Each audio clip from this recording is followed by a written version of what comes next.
Zoidberg, you doing topiary? Nopiary. Nopiary. Listen, I'm a sucker for a good pun. Hello, Internet. I'm Ren, and today I want to talk about Futurama Season 12, Episode 7, Planet Espresso. It's another solid entry into the Futurama catalog. Honestly, I'm pleased with this season so far. It's really exceeded my expectations. Planet Espresso has a pretty strong emotional core alongside a creative new alien and a classic, wacky, sinister Futurama ending. So let's get into the details. Spoilers for Planet Espresso and Futurama generally beyond this point. The episode begins with a parody of the start of 2001: A Space Odyssey, in which the apes are presented with a giant mug of coffee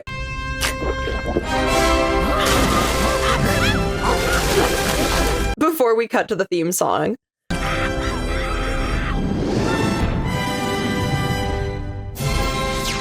The actual plot of the episode starts with the crew enjoying their morning brew before Hermes receives a singing hologram from Dwayne, the mutant, informing him his father is dying. Singing hologram for Hermes Conrad. Ooh, fun! Your father's on his deathbed in Jamaica. Side note, it's great seeing more mutants around on the surface after the events of The Mutants Are Revolting. Randall, let's grant these mutants their freedom. Okay. Are we not men now? It's a nice little piece of continuity.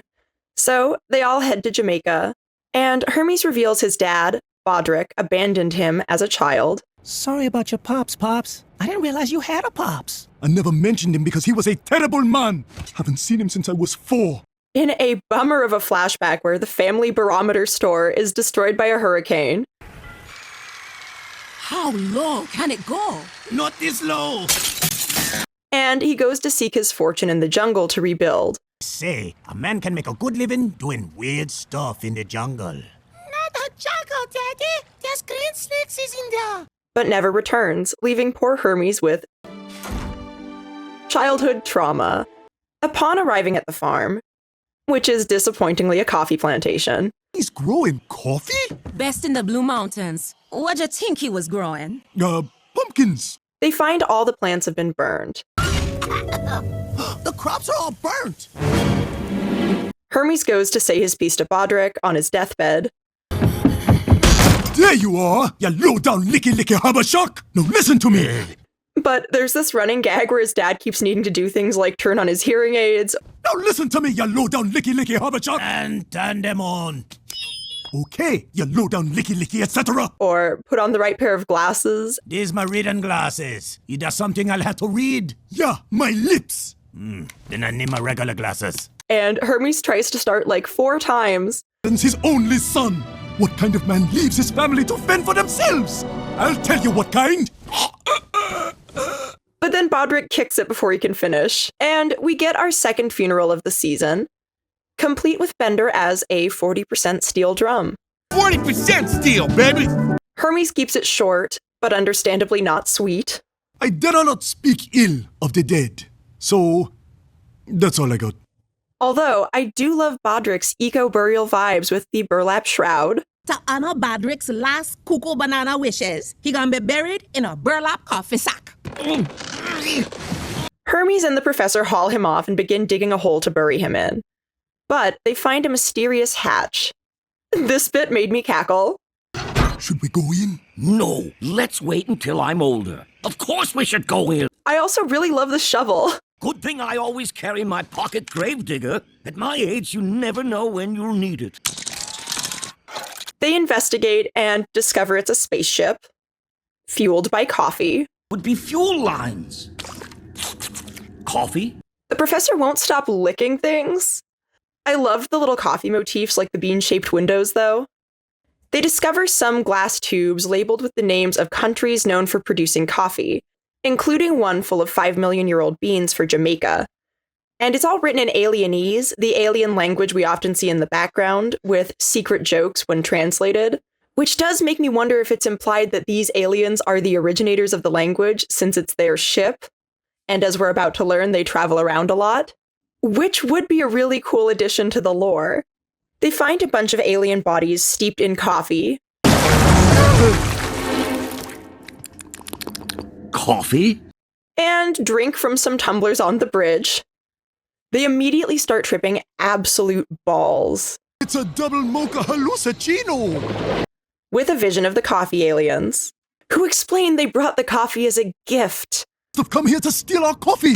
We weren't stealing it. We brought it to your planet as a great gift. To help mankind reach its full potential. Coffee would trigger huge advances wherever it appeared. The pyramids. The Industrial Revolution. Before having a hot coffee moment and crashing.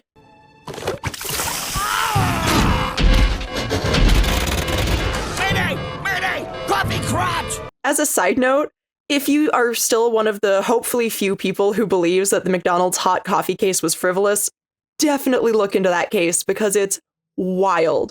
The misconceptions around that and tort reform generally is actually something that made me want to become a lawyer. Although, I gotta say, the planet Thermos might be my favorite part of the episode. We came from planet Thermos, a world of steaming brown beauty. The design and idea for it is so cool. I really dig it. They emerge and finish burying Bodrick. Hermes pours some of the psychedelic coffee on his grave. They decide to plant the beans. If only those aliens had lived to plant the beans. Maybe we could plant them. We're alive. Oh, you flatter me. And Hermes stays behind to tend the farm. Now, let's go home. Yes, you should go. But, I'm staying here to rebuild the farm. Abandoning his own family, who return to New York with the professor, because they can't just stay there with him for reasons? Not reasons we're ever given, but I'm sure there are some. Back at Planet Espresso, where the sphere is now a coffee pot. Great sphere action this season. Poor Fry is a beleaguered barista. Sorry, Mr. McLaughlin. Here's your usual. And we get a great cameo from Kyle MacLachlan. That's a damn fine bath of coffee. Out of my ways, Quizettes, Hatteraxes. Fry finally gets pushed over the edge and tries to start a strike, That's it. I've had it. I'm going on strike with all the other employees. but everyone else's management Fry, you dolt. You're the only employee. The rest of us are management. or equipment. Not me, baby. I'm equipment. So they strike instead. It's terrible, but it's really funny. Hermes and Zoidberg are harvesting beans and drinking coffee through the night. I haven't had to sleep, which gives me more time to drink coffee. And Hermes doesn't seem to have time for his family. I got to go. I'm meeting with the shareholders. And you're not a shareholder. We share a child. Yes, but nothing of value.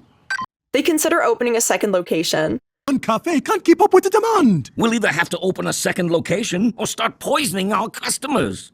But Mom shows up and suggests they franchise. You're thinking too small. You don't need a second location. You need 10,000.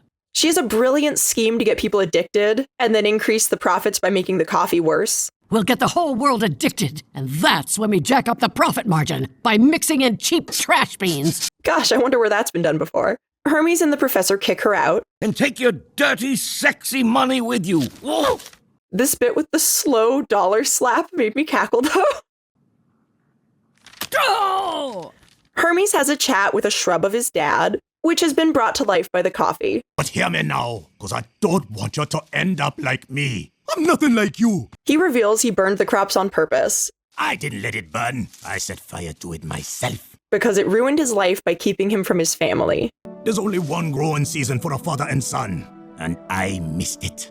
Hermes forgives his father. This time, I've been holding on to my hatred, filing it deep in a mental filing cabinet marked revenge.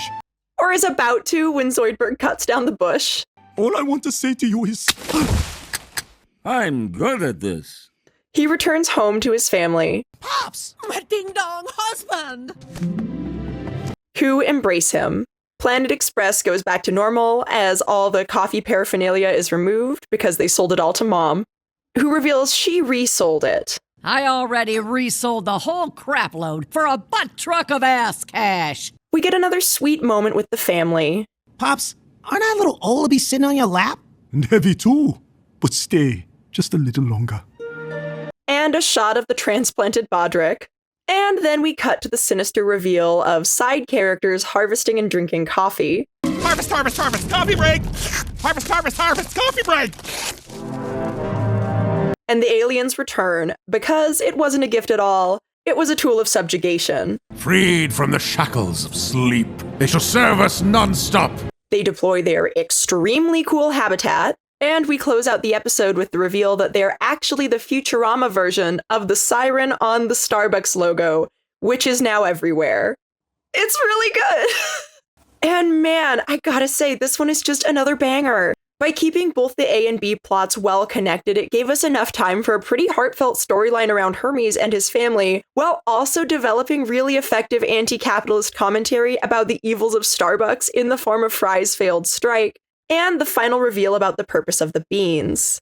As someone who's worked both customer service and food service, the scene with Fry working in the coffee shop, getting abused and harassed by customers was really, really accurate.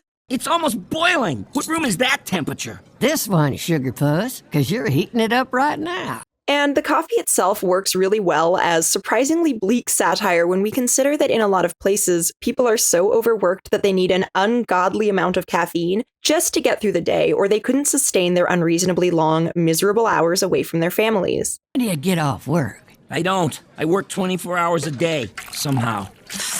Some people might be annoyed we got 2 episodes in a row that ended on a sort of bleak end-of-world scenario, but the episodes were so different it doesn't really bother me. Personally, I'm looking forward to the rest of the season because it feels like Futurama is back in a way it hasn't been in a long time.